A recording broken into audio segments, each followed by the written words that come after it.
I thought as a starting point, I'll just talk about what MND is, and I'm going to interchangeably use the terms MND and ALS, but without really discussing the complexities or the heterogeneity in the clinical phenotype that Rob alluded to. So MND is a neurodegenerative disorder of a kind that results in progressive paralysis. And this occurs because motor neurons, which are the specialized neurons which run from the brain to the spinal cord and from the spinal cord to the muscles, begin to degenerate in people with MND. We don't really know why this happens, but we do know that in a very large proportion of people with MND, about 95%, there's a common pathology in the cells. And this is that there are aggregations of a particular protein called TDP43 in the cell body of motor neurons in patients with MND. And these are stained here in sort of reddy brown colour. So this is unusual because normally this protein is in the nucleus of the cell. So this pathology is also common in people with frontotemporal dementia. So there's a bit of overlap there as Rob mentioned. And indeed this pathology was first identified in FTD. So we know that mutations in the gene which code for this protein can lead to the formation of these aggregates or inclusions in the cell. We also know that mutations in a number of other genes can result in exactly the same pathology. And it's probably because, although they're different genes, they're involved in the same sort of molecular or genetic pathway within the cell. And this is interesting and also encouraging because it means that although many genes may be involved in MND, probably there are fewer molecular pathways, and this may make development of treatments for a broader proportion of people with MND much more tractable. Of course, one of the mysteries of MND, which we still haven't solved, is why in patients that go on to develop MND, why it only happens generally later in life. These mutant, or potentially toxic proteins are being produced throughout life, but people only develop MND in their 40s, 50s, or 60s. So one possibility is that the cellular machinery, which is responsible for perhaps clearing these toxic proteins, begins to break down with age or becomes less effective with age. So this is an active area of research. Which we haven't really solved yet. So I want to talk briefly about the evidence for involvement of genetic factors in MND. And obviously, the first and most obvious is that a proportion of people who get a diagnosis of MND have an affected relative, and typically this is a parent. In the majority of cases, the inheritance pattern is described as dominant, which means that a single copy of a mutant gene is sufficient to cause the disease. And in a minority, it's recessive inheritance, which means that 2 copies of a mutant gene are required before disease is manifest. So these hypothetical families sort of show these 2 different types of inheritance, and I should say that the convention when we draw these pedigrees is that men are shown as squares, women are shown as circles, affected individuals shown with filled symbols, and unaffected individuals shown as open symbols. So on the left-hand side, in this simple hypothetical example, this man has a dominant mutation.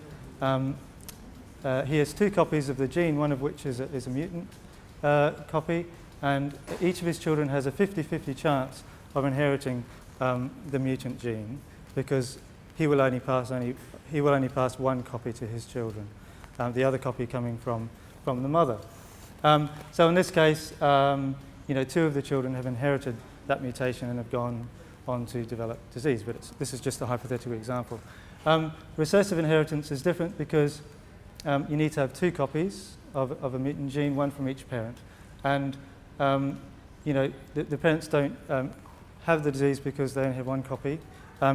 If this family was much bigger, you might see additional children that had the disease because they also inherited 2 copies. So this form of MND is known as familial, and it accounts for about 5 to 10% of all cases of MND. The rest, of course, which is the majority, we refer to as sporadic, because affected individuals have known relatives, and so the disease doesn't appear to be inherited. There are other types of evidence for the involvement of genetic factors in MND. One is that, and I'll go into this in more detail in a minute, is that the genes that cause familial forms of MND are also found in people that have sporadic forms of MND. Secondly, the relatives of those with sporadic MND are actually at slightly increased risk of developing the disease. And there is now pretty good evidence for this. And finally, and perhaps I'll expand on this in some detail, the heritability of MND from studies of twins and other types of relatives is actually quite high. So heritability is the relative importance of genetic factors in developing a disease. So I'm going to talk about each of these points in more detail. But just now, does anyone have questions up to this point? Yeah. So does that mean that people are born with this disease and then all of a sudden it's triggered, or is it just triggered at a certain age? So the question is, are people born with this disease, or is it triggered at a particular age? And I would say the answer to that question is no. I'm going to go into some detail about this, but MND is a disease which is caused by a combination of genetic factors and also environmental risk factors. Now, the main environment risk factor that we know about is aging, because people only get the disease when they get older. And other environmental risk factors are poorly understood. But it's actually quite complex, and people, even who have known mutations that are familial, may not develop the disease, even if they live to an old age. So it's definitely not deterministic, it's more probabilistic. And how does that go for people? But it's likely to involve a combination of, again, genes, not just that result in degeneration of motor neurons, but lots of other genes involved in other machinery in the cell that tend to cope with that problem. So, a variation in the age of onset might reflect between people their ability to cope with the mutant proteins which might ultimately give them MND. If a parent can pass it on to a child, it's genetic, wouldn't they be born with that? Well, if a person inherits a mutation which forms a dominant form of disease, then they are at very high risk of developing MND. However, as far as we know, we don't know very well what the probability of developing the disease is really for any mutation. And it's C9orf72 that Rob talked about a lot is a dominant mutation, but it's not fully penetrant, which means it doesn't always cause disease. Your probability of getting MND, if you have that mutation, increases as you get older. But even at age 80 or 85, your risk is about 75%. So it doesn't mean you're absolutely going to get the disease, even if you have one of these familial mutations, as far as I know. Yeah. I'll go into this in more detail. Yeah. Okay. So this is probably a self-evident question. Why should we study the genetics of MND, particularly to this audience? But I wanted to briefly mention these points because they articulate the aims and the motivation and the goals of genetic research. So what we hope is that by identifying genes and mutations for MND, we're going to shed light on the molecular pathways which go awry in MND and cause motor neurons to degenerate. We also hope that by finding these genes, we can develop effective animal and cellular models which we can use to study the biology, which is very difficult to study in human subjects, of course, and which will enable us to test drugs very quickly and thereby collectively develop effective human clinical trials. Another goal, or another reason to do genetics is ultimately an understanding of the genetic basis of MND, whether it be familial or sporadic, may one day enable us to do predictive testing to identify people who are at high risk. And that's important because it may enable early intervention strategies to be developed. And that could be important because you can start to treat people before the disease progresses too far. Okay, so this plot shows the timeline of genetic discoveries in MND up until the present point. So Rob already mentioned a gene called SOD1. That was the first gene that was identified for MND back in 1993. After that, there was a bit of a hiatus of about 8 to 10 years before the next cluster of genes were identified. And then you can see in recent years, the pace of discovery has really accelerated markedly. And the reason that's happened is that there's been some really astonishing developments in technology in human genetics, particularly in the field of DNA sequencing. And so this has really revolutionized gene discovery, not only in MND, but across the breadth of human disease. I've highlighted a couple of the genes here that are real milestones in MND genetics. One of them is the gene for TDP43, and then the C9ORF72. So this is arguably the most important discovery in MND genetics to date, because mutations in this gene are present in a large proportion of people with MND. And I'll give you the numbers in just a minute. The other interesting this sort of outcome from genetic studies to date is that as more and more genes have been identified, they've begun to converge on common protein functions or molecular pathways, and I've highlighted some of them in colours here. So these include particularly things like RNA metabolism and processing, and vesicle trafficking and so on. And I don't really want to talk about the details. It's actually not my area of expertise, the hardcore cellular molecular biology. But the point is that the genetics is giving an insight into the biology, and encouragingly, although we probably will find many, many genes, they probably implicate a smaller number of genetic pathways, and that's really good news, because it means it may be more tractable to address and fix what's going wrong in motor neurons. So this is where we are now. These plots show the proportion of patients with familial MND and sporadic MND who have a genetic diagnosis on the basis of known genes. So for familial disease, which accounts for 5 to 10% of all patients, we have done fairly well to date. In Europeans at least, roughly 2/3 of patients have a genetic diagnosis. And if you look at the gene there highlighted in green, which is the C9ORF72 gene, that explains a really large proportion of familial disease in Europeans. In some populations, like the Finns, it's over 40%. So we haven't done very well, or as well, for sporadic disease. About 10% of individuals with sporadic disease have a known genetic cause. But what's really interesting is that the genes that we found in familial MND also are found in individuals with patients with sporadic MND.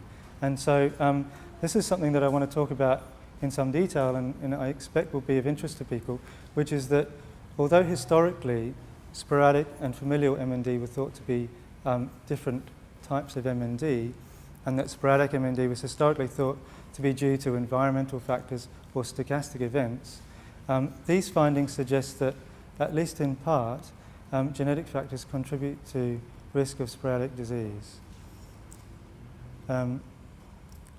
which is obviously very important because the majority of MND is sporadic. So I'm sure some of you are wondering, well, if a person has disease and it's sporadic, How can that happen if genes are contributing to risk of developing MND? So what I'll do is I'll run through these examples, and perhaps then we can pause, and if anyone has questions, we can try to address those. So the first reason is that it's possible that for a person who has a sporadic diagnosis of MND, it's possible that their relatives or their parents, for instance, died of another cause of any type before they developed MND. Another possibility is that a parent or a relative did have MND, but it was misdiagnosed, perhaps as a related disorder like frontotemporal dementia, which we know now shares a genetic overlap with MND. Other possibilities include, the fact that disease is just more likely to look sporadic in smaller families. And this is particularly true for recessive forms of disease. You can imagine if a family has 10 children, then you're more likely to see a sibling or more than one of the children affected under recessive inheritance, because they each have a 25% chance of inheriting 2 mutant genes from their parents. In a smaller family of 1 or 2 children, it's very unlikely that both will be affected if recessive inheritance is operating. The last point, and by far the most important point, and this is something I'm going to talk about at length, is that many cases probably are due to complex genetic inheritance. Well, that means that probably multiple genetic variants or genetic factors are contributing to risk. Each of them individually will be incompletely penetrant and insufficient to cause disease, but in combination they may cause disease, obviously in combination with environmental risk factors also. So I'm going to talk about each of these points in a little bit more detail. Does anyone have a question at this time?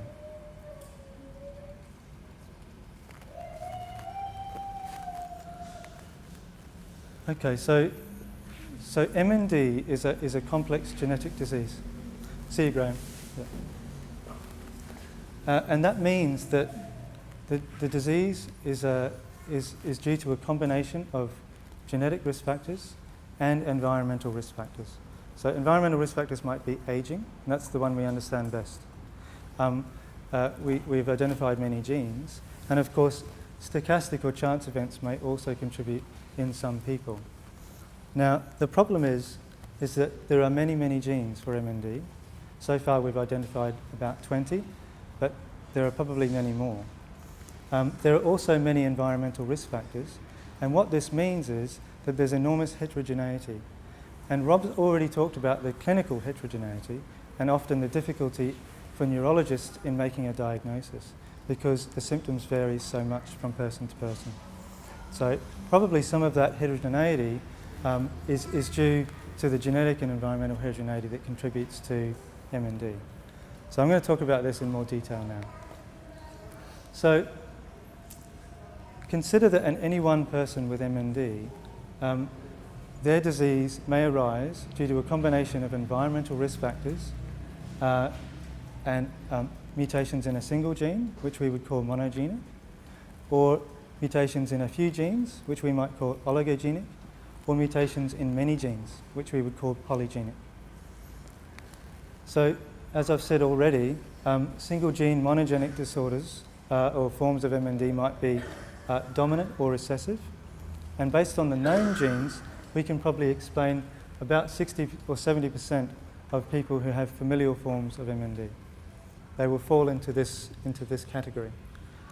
The majority of the rest, including probably the majority of ALS, of sporadic MND, probably is more complex, and we think, although we don't know for sure, but we suspect that they're more complex genetically and probably involve multiple genes. So, given that so much or such a high proportion of MND is sporadic, a really important question is how much of the risk overall is genetic? And we can address this question by estimating something called the heritability.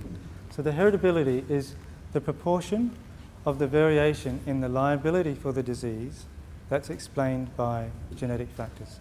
And this is a term which is frequently misunderstood, even by researchers like myself. So what I want to do is spend quite a bit of time trying to explain this concept to you, and afterwards we'll definitely stop, because I don't want to lose people at this point. So for simplicity's sake, let's consider a trait like head circumference.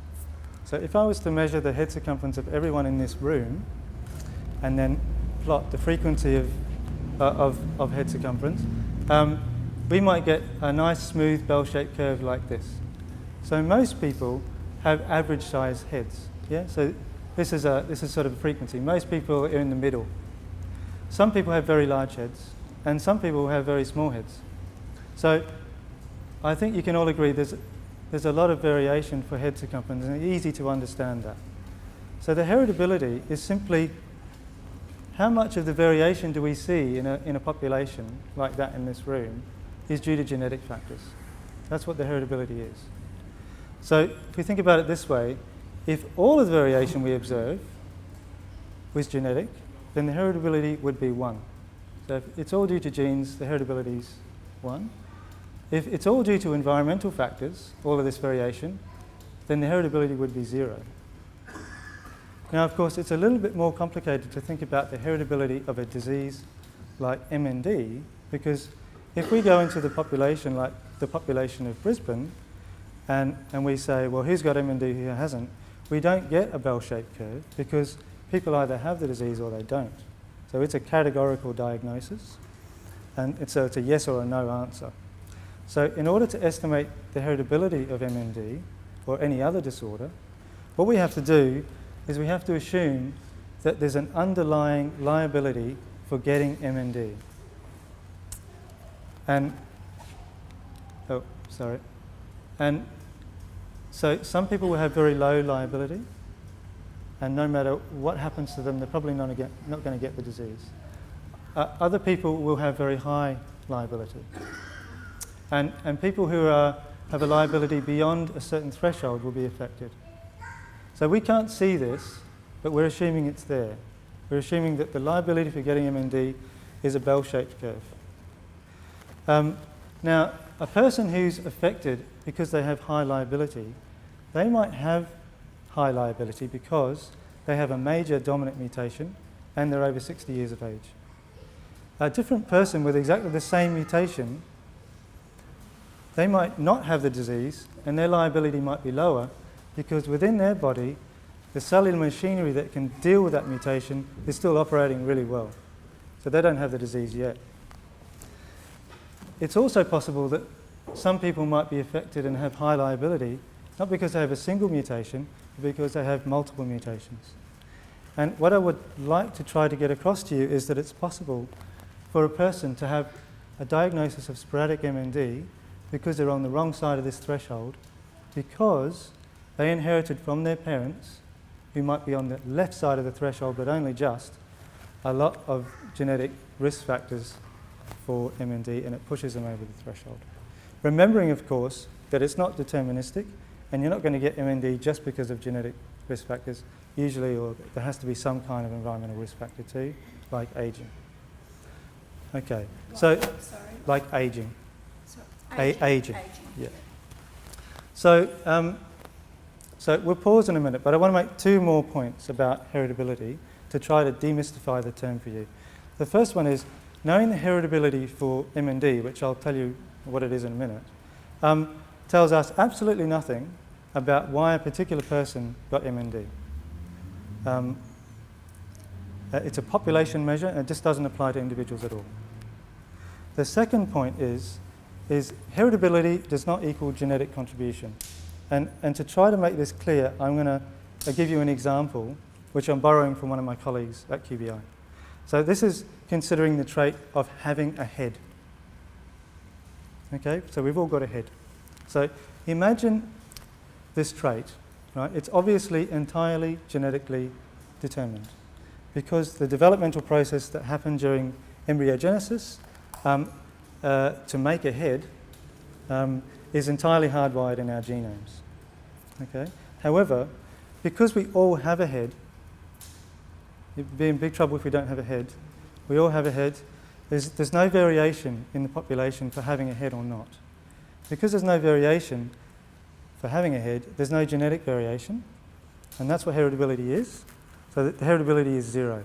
So even though it's 100% genetically determined, the heritability is 0. Heritability is all about variation and how much of it between people is genetic. Okay? So does anyone have questions at this point? I'm sure you do.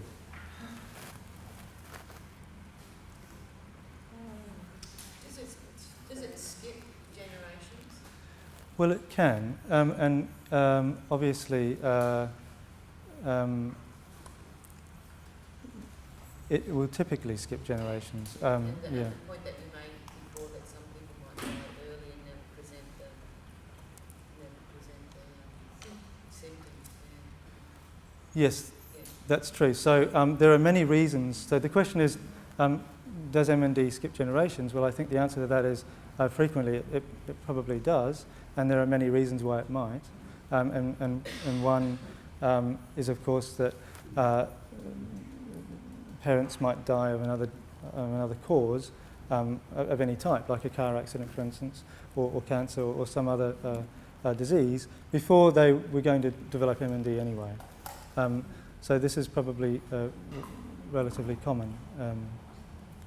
With the scale it showed before, it showed that mostly it's age, people that are getting this disease, very, very low percentage of young people are getting this disease. So why would it start as a young disease when it's mostly starting in an age disease? Okay, so the question is, why is there variation in the age of onset of Yes. MND? So I think that's a very good question, and it's quite a complicated question, I think, because there are possibly more than one explanation. It could be that the genetic factors that are contributing to disease might result in a more aggressive form that occurs earlier, or all of the other machinery in the cell which deals with the insult of having a mutant gene, or many mutant genes, probably varies considerably between people as well. So you can imagine a person who gets MND very early on in their life. They might be very unlucky in so much as they've got a very highly penetrant and damaging and aggressive form of disease caused by very nasty mutations, and the coping mechanisms in their cells are also not very good. But I'm just guessing. I don't think anyone knows. So you don't really understand why it attacks very young people when mostly it's an older person's disease. We don't know about that yet. I don't think we do. No. No. But So knowing that it is a mutated gene, and we know what the gene looks like and what it is, that's obviously where the main focus is for this. so Well, if you can find the gene and identify the gene, and that's the mutated gene, that would be where the treatment would be, yeah. So the question is, if we can identify genes and identify mutations in those genes, should that not be the target for the focus for therapies and drugs? And of course, that is absolutely true. And for many of the genes that I showed on that timeline, there's an enormous amount of effort going into developing animal models and cellular models of those genes and of specific mutations to try to understand what is happening as a consequence of that mutation in the cell, and ultimately to try to develop ways of rectifying it. So that's absolutely true, and that applies to the small proportion of well, in some respects it applies specifically to the small proportion of people who have familial forms of disease with specific mutations. What I was trying to allude to earlier is that although there are lots of different mutations and lots of different genes, there are suggestions that or at least some evidence that the actual cellular pathology that results is common. You have these aggregates or inclusions of mutant proteins. And even if it's not the same protein, you still get the same sort of pathology. So the hope is that when we understand why these aggregates form, we might be able to, to solve that problem, to prevent that happening, or if it has happened or is beginning to happen, to reverse it. So for most of us, is it that our body fights these genes that are mutated? So the question is, for most of us, does our body fight these mutant Are genes? we keeping it under control for most of us? And it's the ones that aren't keeping it under control, that's where it's become active and taken over. Do you mean in the across the whole population of people? Yeah. Well, I think if I look at, so the question is, are these processes occurring in everyone? And I think the answer is probably no. I think we probably, to a greater or lesser extent, have genetic, I'm going to call them variants, which might increase our risk of MND slightly. But most of us are never going to get MND because our overall liability is really quite low. Okay, and it's only really impacting people who have a very, very serious mutation or have a burden of mutations and some form of environmental risk factor as well. So I don't think the pathological processes are happening in everybody, but I'm not a clinician, and also I'm not a molecular biologist in that way, so I'm sort of out of my depth there.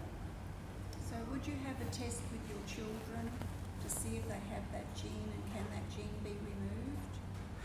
Well, the question is, can you test for these mutations in your children, and can you have the mutation removed? That's an excellent question. I think the question of genetic testing in MND is a very complex one. There's very serious and complicated ethical issues involved. I have a slide on this a little bit later, and genetic testing is available for people who have a diagnosis of familial MND, and is also available to their relatives should they choose to have the test. A very exciting development in recent years is something called pre-implantation screening. So this is a form of IVF, which is combined with genetic testing.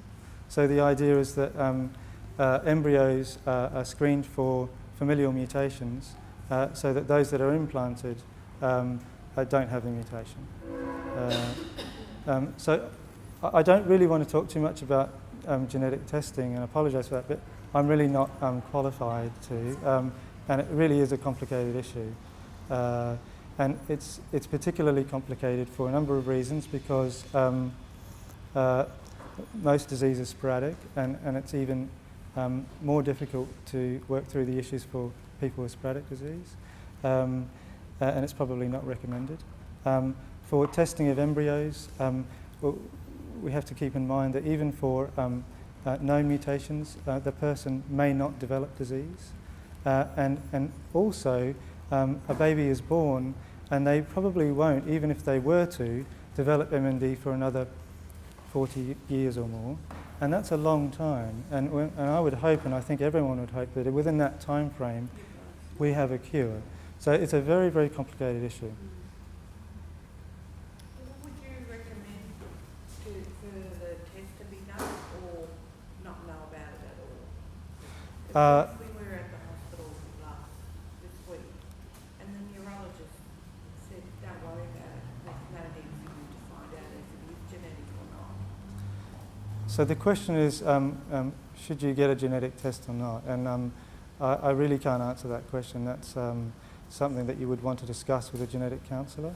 And it's obviously a very personal decision. There are pros and cons for finding out and for not finding out. When it comes to environmental influences, have substances like coffee and alcohol, has that been studied in this as So the question is about environmental risk factors and whether substances like coffee. Okay. Well, I hope that that's not the case because I drink an awful lot of coffee. I really actually don't know. I don't think environmental risk factors are very well understood at all, and I would just have to refer to Rob's comments to this, to this point that as far as we know, there's no very strong evidence for any particular environmental risk factor, apart from ageing, which may seem like an odd thing to call an environmental risk factor, but our age is a part of our environment, and it's definitely, obviously, very strongly associated with the risk of getting MND.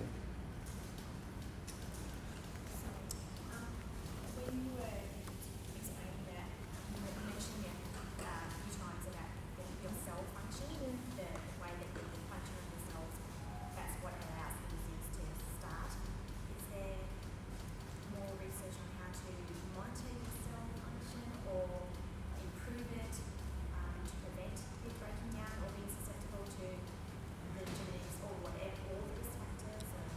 Okay. That's it's an excellent question. The question is, how much do we know about cellular pathology? Is there a way of assaying that in a living person? And do we know how to stop it? And so these are all very good questions.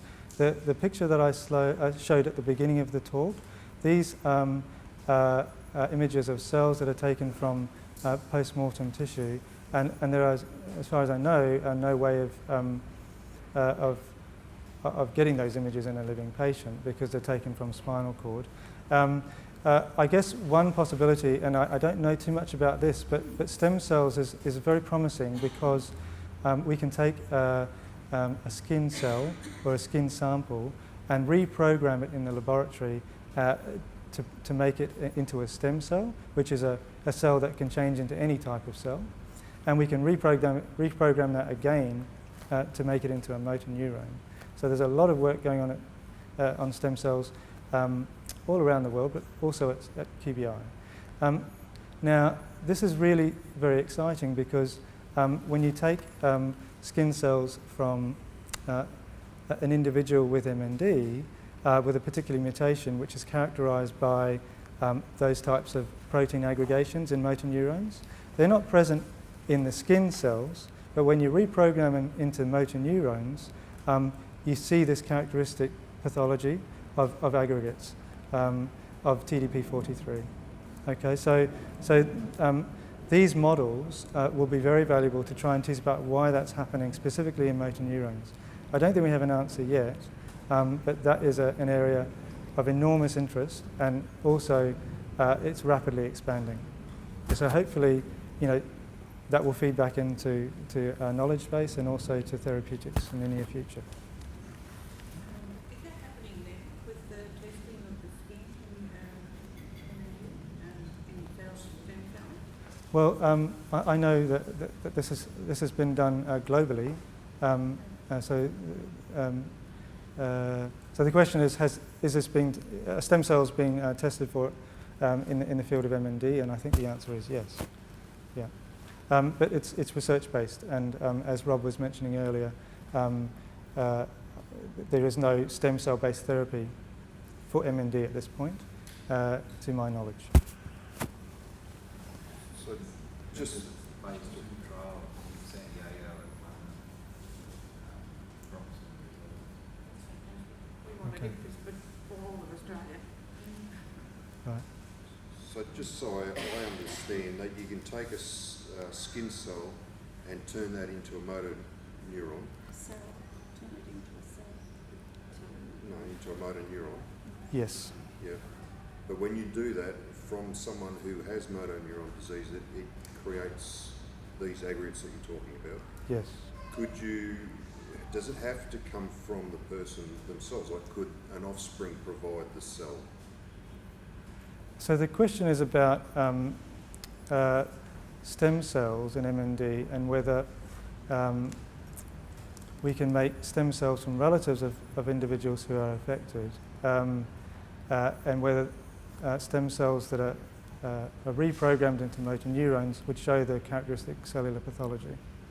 So this is a very good question, and I guess it might be the case if the relative has the same major mutation, if they've actually inherited the same major mutation, and they may not have. That's right. If they haven't, then that cell that would turn into a motor neuron wouldn't develop the aggregates that you're talking about. Yeah, I'm just speculating, but Yeah, probably not. okay. Mm. All right. We want to go there, yeah. We want to have a solution for this. Yeah, and we are all talking about stem cells for God knows how long. Yeah, so that's where we want to go. Okay, well, perhaps on another occasion we could get a stem cell specialist in here, because I'm afraid I'm really not one. So, any other questions, or shall I move on? Okay. So what is the heritability of MND? Well, we know from studies of twins and other types of relatives that heritability for MND is around about 40 to 76%. So it's quite high. So this is the proportion of the liability that I showed, which is explained by genetic factors. But remember, that doesn't tell us anything about individual patients. Yeah? It just means that a lot of the risk is genetic. A really interesting finding in recent times is that heritability estimates, which are normally based on analysis of families, but which now can be based on analysis of unrelated people, which are using methods, incidentally, that have been developed at QBI. So these analyses suggest that the heritability of familial and sporadic MND is similar. And there's a major caveat here, and that is that it only applies to a subset of all the genetic variation. And it's a little bit, it's actually quite complicated, so it's difficult to go into detail. But the point is that there is a lot of genetic variation underlying sporadic MND, and we can detect that. I'm going to get into the risk to relatives if you have sporadic MND, which is obviously an important question, an important topic, in just a few slides. And the final point is that we know that there's a lot of, the heritability is quite high. The known genes that we've identified don't explain much of that. So that means there are many more genes to be found for MND. And that's obviously a major focus of efforts around the world. So here we have risk to relatives, and I'm going to talk about this briefly, both from the perspective of a diagnosis of familial MND and also sporadic MND. So this is another hypothetical 3-generation pedigree showing a form of familial MND which has dominant inheritance. So the man who is highlighted by the red arrow has inherited a dominant mutation from his father, and he has MND. Now this diagnosis has obviously very serious and profound implications for his close relatives, because, for instance, his siblings all have a 50-50 chance of having inherited the same mutation. So dominant inheritance, remember, only need one copy of a mutant gene to increase your risk. And the father will pass on one of the 2 copies of the gene he has. And so there's a 50-50 chance that any one person will get that gene mutation. The children of that man also have a risk of 1 in 2 of inheriting that mutation, because the affected individual passes on 1 copy. His niece and nephew, which are shown on the right-hand side, have a risk of 0.25 because their father has a 0.5, 50% risk of inheriting the risk mutation from the grandfather here. So to put this in perspective, members of the general population, which are shown here, the spouses of these 2 men, we don't know anything about their family history, so their risk is just the same as it is for any random person in the wider population. And this in terms of the lifetime risk, is around about 1 in 300 to 1 in 400. So a diagnosis of dominant MND increases your risk profoundly from about 1 in 300 to perhaps 1 in 2. The important caveat being that this is just the probability of having the disease mutation. It doesn't actually mean you're going to develop disease, because we know of many examples where people have a mutant gene and they never develop MND. And this is one of the complexities around genetic testing in MND. So moving on now to the risk to relatives if you have a diagnosis of sporadic disease. And relatives of individuals who have sporadic MND are at slightly increased risk relative to the wider population. It's much lower than if you have a familial diagnosis. So this again is just a hypothetical diagram showing a case which is sporadic in this family. The numbers here are taken from a study which was published in 2011. It involved 1,500 patients with sporadic diagnosis and follow-up in their siblings to the age of 85 for those who were still alive. And what this analysis showed is that the siblings had a risk at age 85 of 2.4% of developing MND. And this is roughly 8-fold higher than in the wider population. So it's a small increase. 2.4% is not very high, but it's still a significant increase relative to the wider population. And this is because genetic factors do contribute to risk of sporadic MND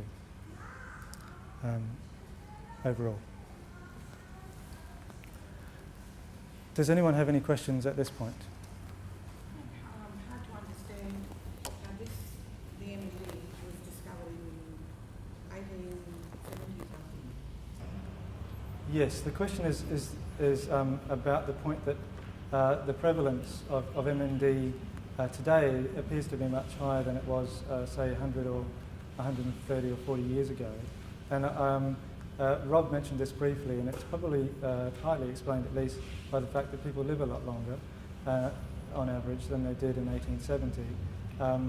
And so because MND appears to be a late onset disease, on average the median age is about 59, then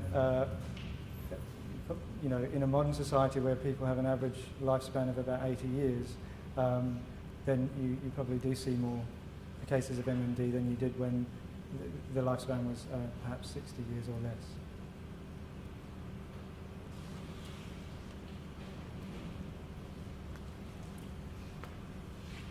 Okay, so Paul's just saying I have 2 minutes, so that means I think I should wind up. And the last slide in the first part of my talk was about genetic testing, but I think I've addressed these points in a question. So I think at this point I will stop, and perhaps if anyone has a few more questions.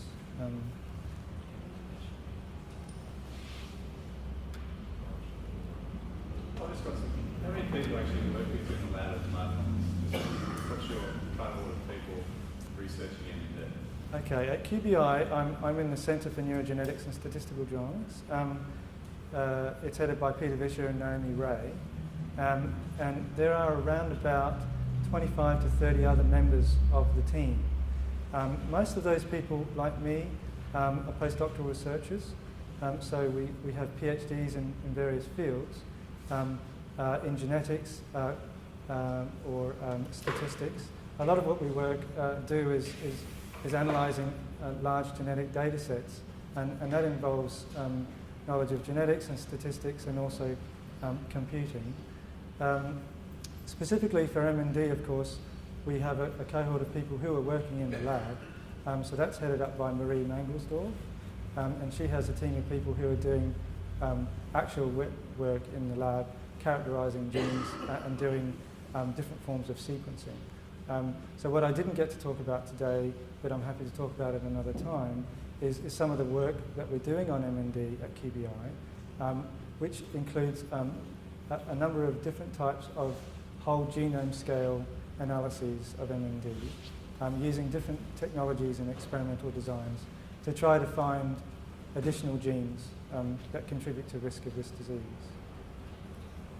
So you've got 25 and Marie's got 15, so there's quite a few people working specifically on MND. Well, we are working on many different disorders. Specifically, the people who are specifically working on MND is probably around about 6 to 8 who are focused on MND. Genetics and also genetics in the concept in the way that I've been talking about it, and also the actual nitty-gritty molecular genetics in the lab. Yeah.